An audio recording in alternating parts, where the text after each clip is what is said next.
وادی شای یاخود چەمی ڕخانە ئەو ناوچەی 20 ساڵە گروپە تیرۆریستیە مەترسیدارەکانی حەشاردەوە و بۆتە سەرچاوەی هەناردەی مەرگ بۆ کەرکووک با هێزێکی گەورە و پڕچەکی وەک ئەمریکا کۆنتڕۆڵ نەکرا و بە ئێستاشەوە وە قەڵایەکی بتە و بۆ گروپێکی وەک داعش هێشتا بەڕووی هێزە عێراقیەکان داوەستاوە.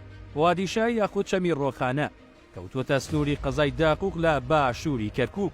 هەڵکەوتە جوگرافیەکەی و چڕی ژاژ و ئەشکەوت و تونێلەکانی وای کردووە ببێتە پەناگێکی ئارام بۆ ئەو چەکدارانەی لا دەوڵەت یاخی بوونە.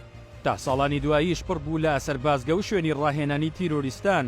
لە دوای کۆتایی دەسەڵاتیان داعش وەک حەشارگێکی قایم سەیری دەکرد و پڕ بوو لە تونێل و سەربازگە و گۆڕەپانی ڕاهێنان.